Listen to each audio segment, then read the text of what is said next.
Bom, vamos agora para a produção, né? Falar da importância aí de avaliar a qualidade de matérias-primas dos ingredientes da ração de aves e suínos. Parece coisa óbvia, básica, mas tem muita gente que deixa de lado isso.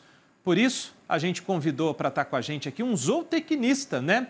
Que está conosco hoje aqui, né, para trazer detalhes para a gente, que é o Ney Arruda. Ney, muito obrigado, seja bem-vindo aqui ao JTV. Né, a gente já sabe da importância de ter um bom produto, né, uma boa matéria-prima para fazer tudo. Agora, é preciso monitorar bem essa matéria-prima, né? Como é que é feito isso? Boa noite, Ney. Boa noite, pessoal. Muito obrigado, é um prazer estar aqui com vocês. O monitoramento da matéria-prima, ele é muito importante para que você realmente conheça a fundo toda a característica das matérias-primas e você ofertar para o animal exatamente aquilo que ele precisa. Em um detalhe, você acaba monitorando o seu fornecedor, né? Imagina, você está comprando uma matéria-prima que deveria ter 47% de proteína e ela só tem 44%. Então, você está pagando muito mais por alguma coisa que está vindo menos. Então, isso é muito importante também. Como é que eu consigo saber disso, então, para que eu não esteja sendo passado para trás, né? Como é que eu escolho essa matéria-prima ideal, né, com esse determinado percentual nutricional correto que você citou como exemplo aí? Isso. Hoje temos diversas tecnologias. Você tem tecnologias via NIR, né, onde que você tem equações, modelos matemáticos, e que em 3 minutos você tem o perfil da matéria-prima, né? Então, você tem um perfil completo, desde aminoácidos, energia, matéria seca, entre outros fatores.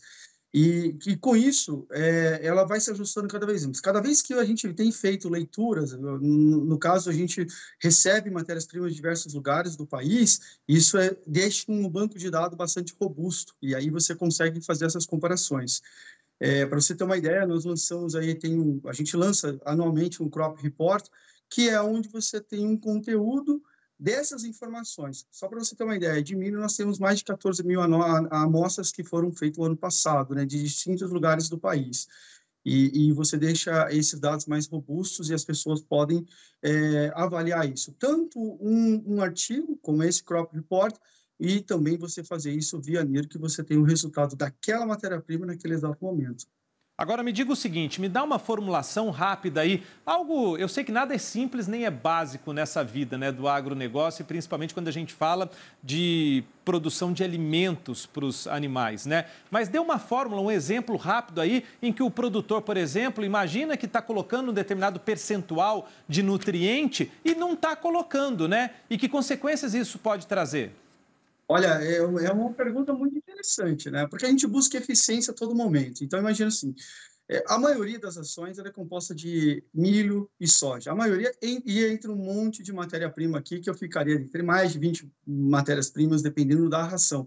Você tem aminoácidos, você tem aditivos, pode entrar farinha de carne, você tem óleo vegetal. Então, você tem um número grande de matérias-primas. Então, se você pegar milho e soja, ele já corresponde a mais de 90% da formulação. Então, imagina, você trabalhar com uma formulação, por exemplo, de milho, que tem 55%, 56%, dependendo do momento que você utilize para cada fase de animal. E esse milho, você achar que ele tem, por exemplo, 8% de proteína, mas ele está tendo 7%, ou a soja, que é o alimento mais proteico, você coloca 33% de soja na formulação.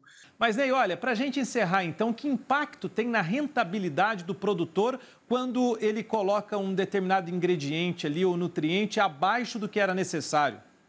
Bom, vamos lá. A ração ela corresponde a 70% do custo, né? Então, olha o impacto que é.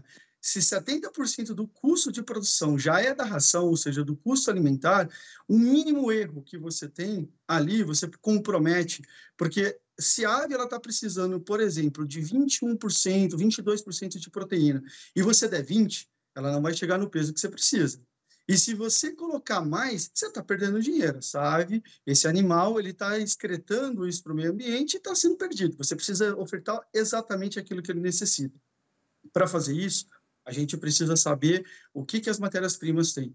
E importante, a gente precisa monitorar esses fornecedores. A gente tem muitos fraudes, né, de matérias-primas e é importante a gente conhecer. Não só para o animal, mas também as matérias-primas elas podem trazer algumas coisas que podem complicar a performance dos animais.